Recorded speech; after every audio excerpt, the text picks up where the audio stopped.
Assalamualaikum warahmatullahi wabarakatuh. Selamat pagi anak-anak, bagaimana kabarnya hari ini? Semoga semua dalam keadaan baik-baik saja ya. Kali ini Pak Guru akan memperkenalkan diri. Kemarin sudah berkenal melalui grup kelas 2, kali ini akan memperkenalkan diri melalui video ini. Perkenalkan, nama Pak Guru Farihul Fadli, kalian boleh panggil Pak Fari.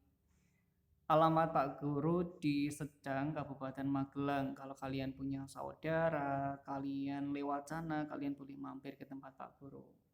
Oke, sebelum mulai belajar, marilah kita berdoa bersama-sama terlebih dahulu ya.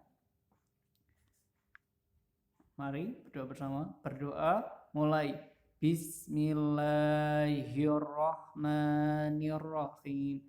Raditu billahi rabba wa bil islami dina wa bi muhammadin nabiyya wa rasulah. Rabbi zidni ilma warzuqni fahman. Amin. Terima kasih. Semoga dengan berdoa kita mendapat kemudahan dalam menuntut ilmu, dalam memahami pelajaran yang Pak Guru sampaikan ini ya. Oke, minggu kemarin Pak Guru sudah memerintahkan kalian untuk membaca bab 7 tentang berani, atau judulnya Berani Nabi Saleh. Kali ini Pak Guru akan membahasnya untuk kalian. Coba kalian buka LKS-nya halaman 1. Dengan kalian belajar ini, tujuannya untuk kalian bisa memahami kisah keteladanan Nabi Saleh. Jadi kalian tahu sifat-sifatnya Nabi Saleh. Syukur-syukur kalian mau mencontoh sifatnya Nabi Saleh, sifat terpuji Nabi Saleh. Udah disimak ya. Kalian siapkan LKS masing-masing untuk disimak. Coba Pak Guru bacakan. Kisah Nabi Saleh. Setelah kaum Ad, datanglah kaum Tsamud yang terkenal dengan keahliannya mengukir rumah-rumah di gunung dan menggunakan batu-batu besar untuk berbagai keperluan. Jadi kaum Nabi Saleh itu bernama kaum Tsamud. Keahliannya apa? Keahliannya bisa mengukir batu.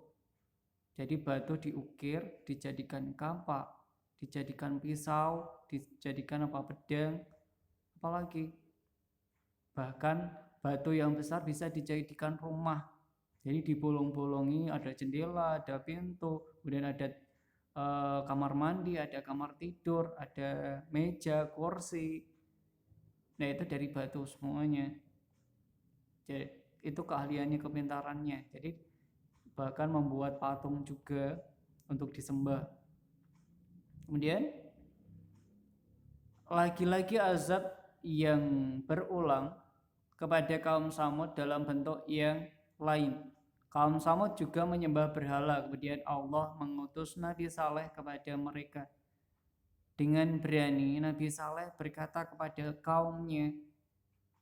Jadi Nabi Saleh ini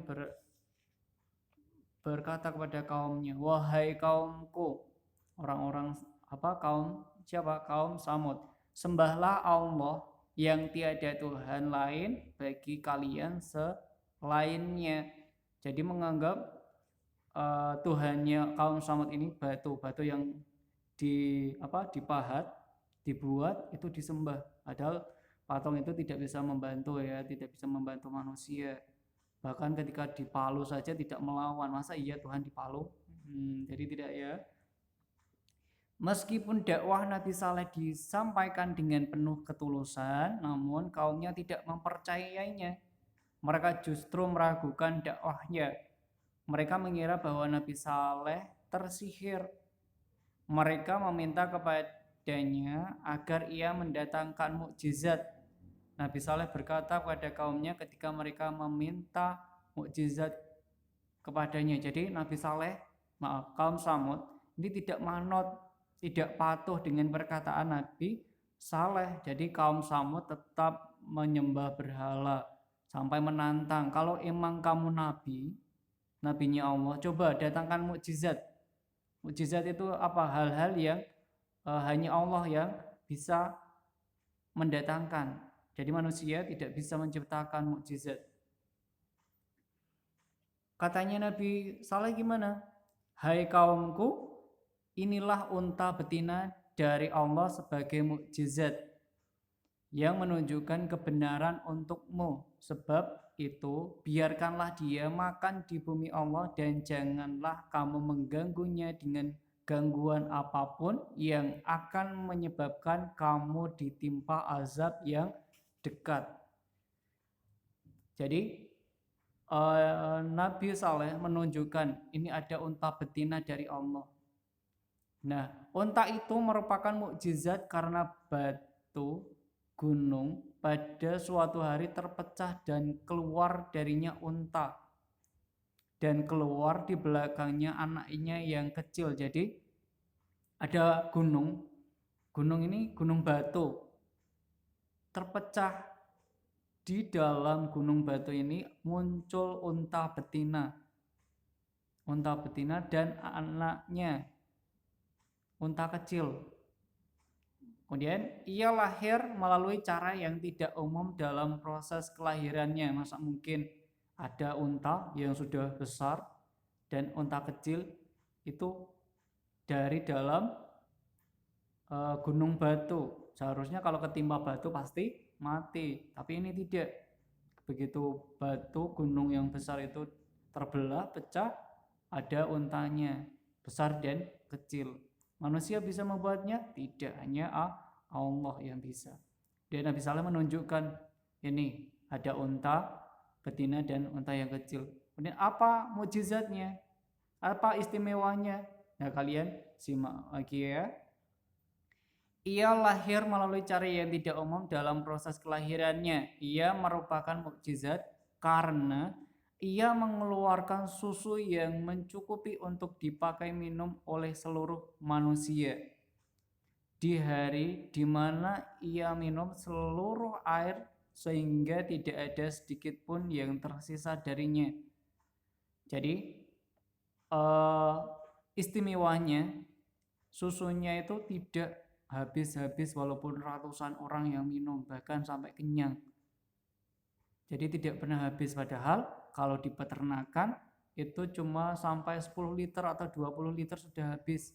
Dia sapinya harus makan lagi, harus banyak minum baru keluar lagi. Nah, ini tidak.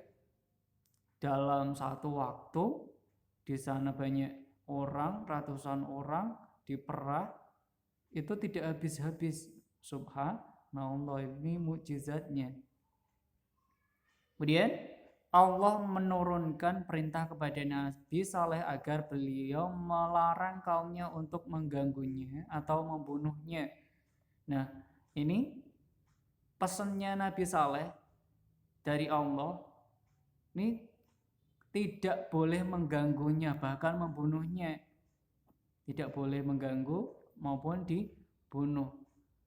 Beliau memerintahkan mereka untuk membiarkannya makan di bumi Allah dan tidak menyakitinya. Beliau mengingatkan mereka bahwa ketika mereka mencoba untuk mengganggunya, maka mereka akan mendapatkan siksaan dalam waktu dekat. Jadi kalau misalnya untanya sakit, bahkan untanya mati, maka akan datang azab dari Allah. Sekelompok kecil yang beriman kepada Nabi Saleh berkata, sesungguhnya kami percaya dengan apa yang dibawa oleh Nabi Saleh.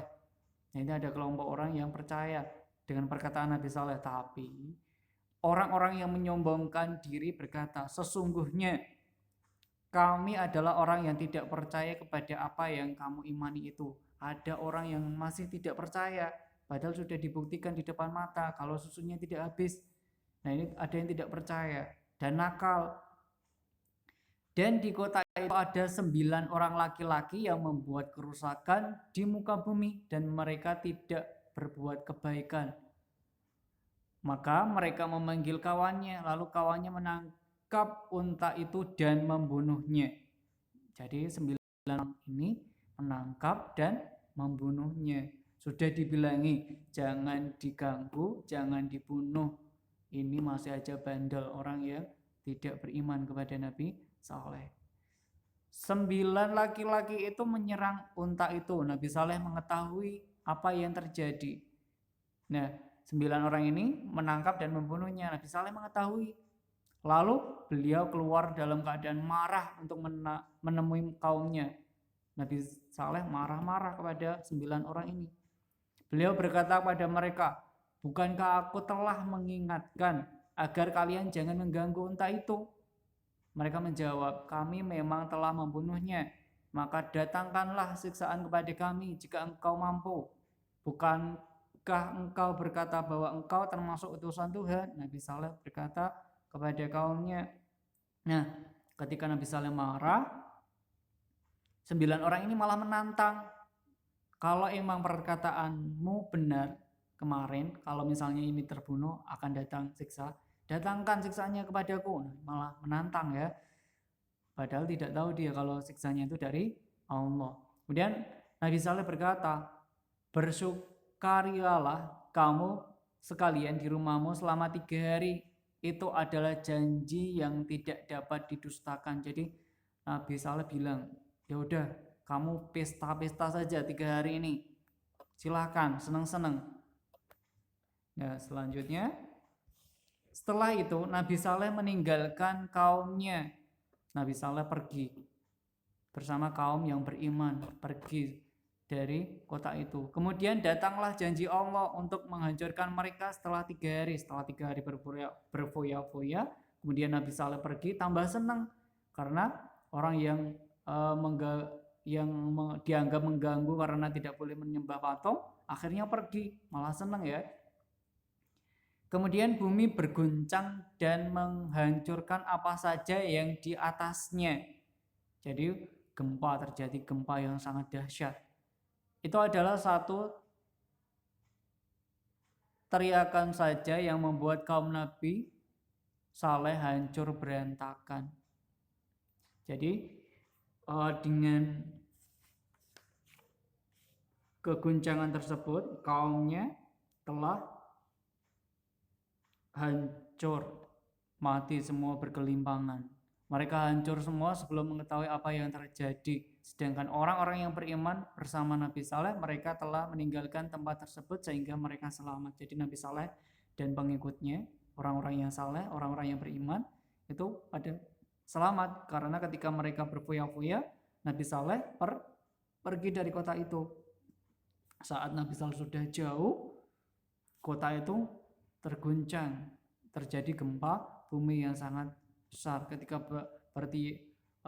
jadi kejadiannya sangat cepat. Ketika berteriak sudah semua tertimbun tanah, tertimbun bangunan. Naudzubillah.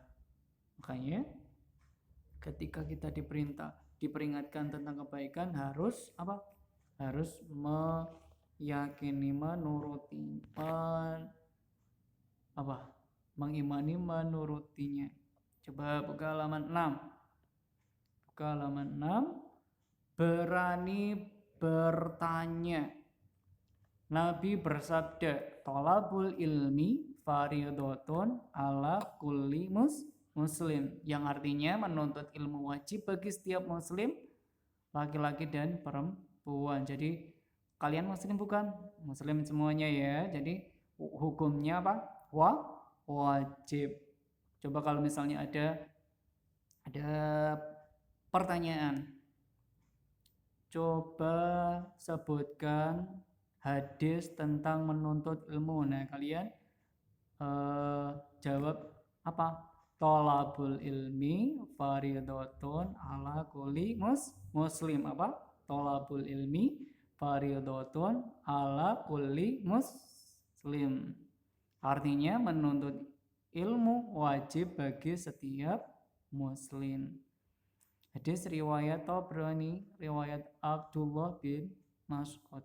Dengan ilmu menjadikan seorang pandai dan banyak wawasan. Dengan ilmu menjadikan seseorang pandai dan banyak wawasan. Jadi orang yang banyak membaca akan banyak wawasan, banyak ilmunya. Firman Allah, "Bertanyalah kepada orang-orang yang tahu apabila kamu tidak mengetahuinya."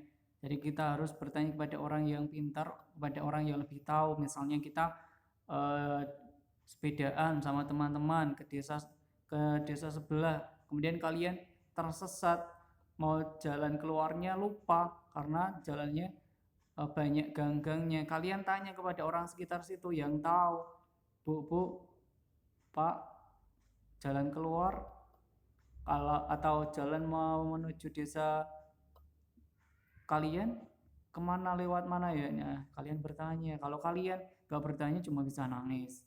Nangis gak apa? Gak menyelesaikan masalah, tetap aja tersesat. Kemudian jangan malah tanya kepada orang yang tidak tahu, maka akan disesatkan nanti. Kemudian kita diperintahkan bertanya apabila belum tahu atau belum paham dengan penjelasan guru.